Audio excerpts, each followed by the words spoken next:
Hallo ihr Lieben, danke, dass ihr wieder eingeschaltet habt. Und zwar möchte ich euch heute ein paar Tipps zum Thema Zeichnen mit Buntstift zeigen. Und ich hoffe, euch interessiert das Thema, dann bleibt super gerne dran. Ich wünsche euch viel Spaß beim Zuschauen und denkt gerne dran, wenn euch das Video gefällt, gebt gerne einen Daumen nach oben. Viel Spaß! Also mein erster Tipp ist, legt unter eure Zeichenhand, also ich bin Linkshänder, deswegen liegt das bei mir auf dieser Seite, ein sauberes Blatt Papier. Und zwar achtet auch wirklich darauf, dass von der anderen Seite nicht schon irgendwelche Anhaftungen von dem Buntstift sind, weil dann verteilt ihr das, wenn ihr natürlich mit der Hand drauf liegt, so ein bisschen. Und ich benutze also dünnes Kopierpapier oder so Transparentpapier. Und zwar hat man ja manchmal das Gefühl, dass das Schwarz nicht richtig schwarz ist, was man so zeichnet. Und hier jetzt mal 2 Tipps dafür, wie man das halt auch richtig schwarz hinbekommen kann.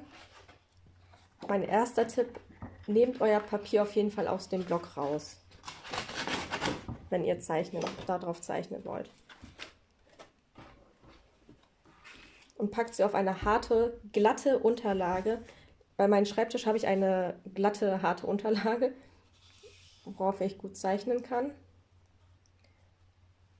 Und als nächstes ist noch wichtig, dass wirklich euer Stift gut gespitzt ist und nicht so ein kleiner Stummel noch ist. Und so kann man echt super tiefe, dunkle oder ein super tiefes Schwarz hinbekommen.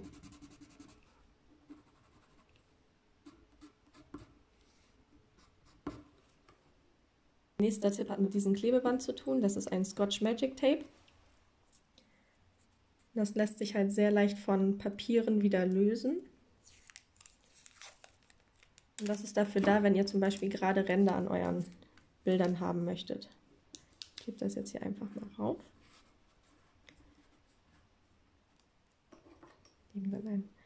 Heißt, ihr könnt dann einfach drauf loszeichnen, auch ruhig über das Tape rüber zeichnen, das ist nicht dramatisch. Nochmal eine andere Farbe.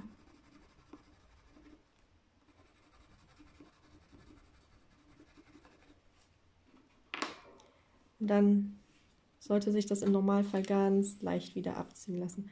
Und wichtig ist nicht so abreißen, sondern schön zur Seite so wegziehen. Und somit habt ihr eine schöne gerade Kante dann. Solltet ihr Schwierigkeiten haben, dieses Papier wieder zu lösen, geht da wirklich ganz vorsichtig mit kleinster Stufe mit den Föhn bei, weil dann löst sich so ein bisschen der Klebstoff und dann lässt sich das ein bisschen leichter abziehen. Nutzt ein Keramikmesser, um Feinheiten ins Fell zu kratzen. Wie man das genau nutzt, dafür habe ich noch ein anderes Video, deswegen werde ich hier jetzt nicht weiter drauf eingehen, das lasse ich euch aber hier oben einblenden. Nun kommen wir zu einem Tool, was viele bereits kennen, und zwar das Nail Art Tool. Das hat meistens 2 verschiedene,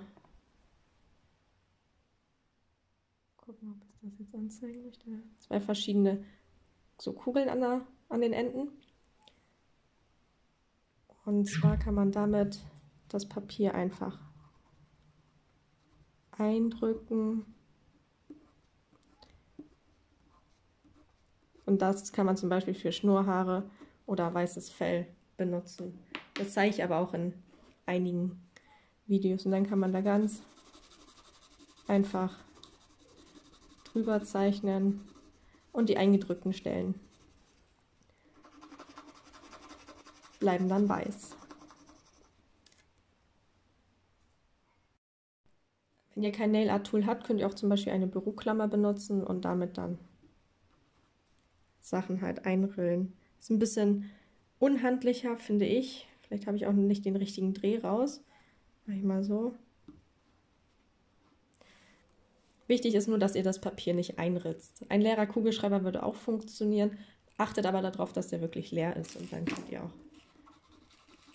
da so rüber zeichnen. Ein weiterer Tipp gerade für den Anfang ist es, ein kleines Set zu kaufen. Also finde ich habe zum Beispiel persönlich mit einem 24er Set angefangen und mir die einzelnen Töne später dazu gekauft, weil ich finde, man setzt sich so viel mehr mit den Farben auseinander und man lernt auch das Farben ermischen, mehr als wenn ich jetzt so viele Farben zur Verfügung habe.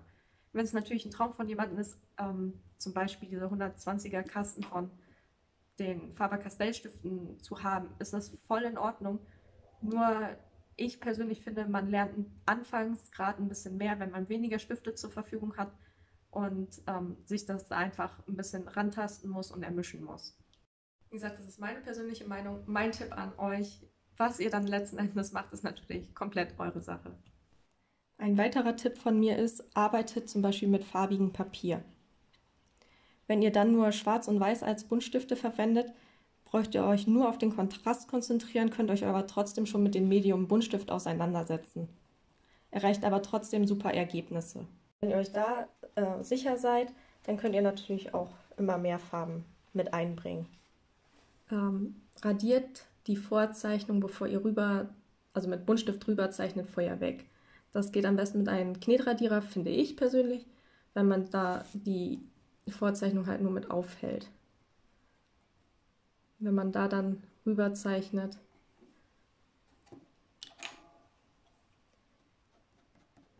dann sieht man das dann nachher nicht mehr. Weil wenn ich jetzt einen hellen Bereich habe oder ein weißes Tier und ich zeichne jetzt über diese dicken Linien hier rüber, kann ich die im Nachhinein nicht mehr wegradieren. Und dann hat man also immer so schöne Linien da durchschimmern, aber ich zeige euch das jetzt nochmal. Und zwar nehme ich dafür jetzt mal ein anderes Blatt, nicht das Auftragspapier. Das gleiche gilt übrigens auch für Raster. Wenn ihr mit Raster arbeitet, so wie ich auch, radiere ich das Raster an der Stelle, wo ich zeichne, vorher weg. Also ich mache jetzt mal ein paar Striche auf der Seite und auf der Seite. Auf der einen Seite werde ich das jetzt so leicht aufhellen. Ihr könnt mit dem Knetradierer entweder so aufdrücken oder so ein bisschen rüberziehen.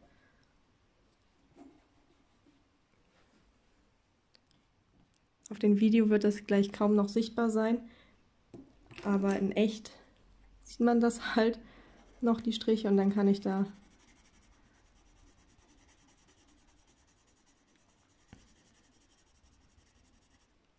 meine verschiedenen Schichten aufbauen.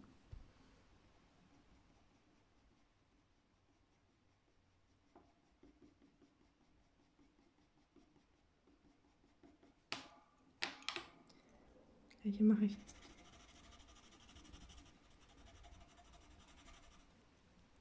Jetzt kann ich ja noch mal versuchen, das wegzuradieren.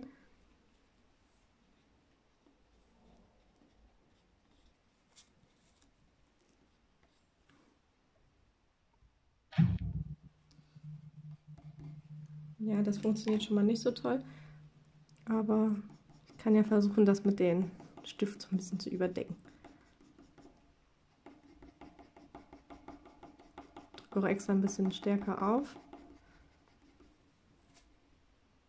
Aber man sieht hier halt den Unterschied. Also radiert es auf jeden Fall, bevor ihr mit Buntstift drüber geht, vorher weg.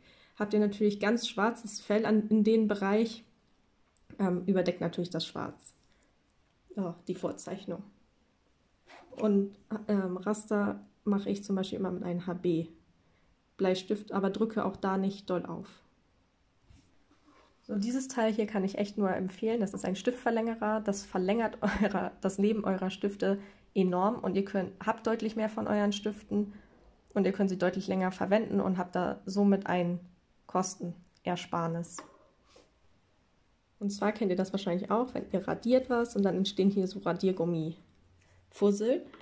Die mache ich nicht mit der Hand weg, aus dem gleichen Grund, weswegen ich halt unter meiner Zeichenhand ein Blatt Papier lege, damit ich nichts verwische, sondern eben das ist so ein Rougepinsel, so ein ganz günstiger, und kann damit einfach rüberwischen, ganz leicht, und kann diese Radiergummi-Fussel somit ganz einfach entfernen.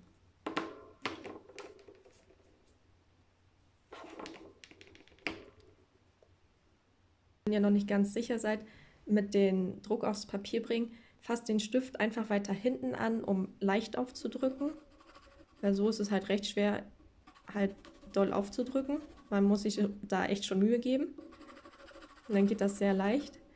Und wenn ihr starken Druck ausüben wollt, fasst den Stift einfach weiter vorne an. Und somit habt ihr auch ein bisschen mehr Kontrolle, wenn ihr den weiter vorne anfasst. Und könnt dann einfach eure härteren, dunkleren Striche machen. Und zwar sollte euch klar sein, wenn ihr anfangt mit Buntstift zu zeichnen, dass Buntstift ein recht langsames Medium ist, weil man es in vielen dünnen Schichten halt aufbaut. Sei es in kreisenden Bewegungen, also macht, wenn ihr Flächen ausmalt, am besten keine harten Striche, sondern kreisende Bewegungen und drückt auch nicht von Anfang an so doll auf, sondern arbeitet das in wirklich dünnen Schichten aus. Und so baut ihr auch schöne Verläufe auf und weiche Verläufe. Aber wichtig ist, drückt nicht sofort, ich sag mal, so stark auf. Und die andere Seite auch, weil so habt ihr hier so einen harten Cut dann drin. Und man sieht teilweise auch die Buntstiftstriche, die man gemacht hat.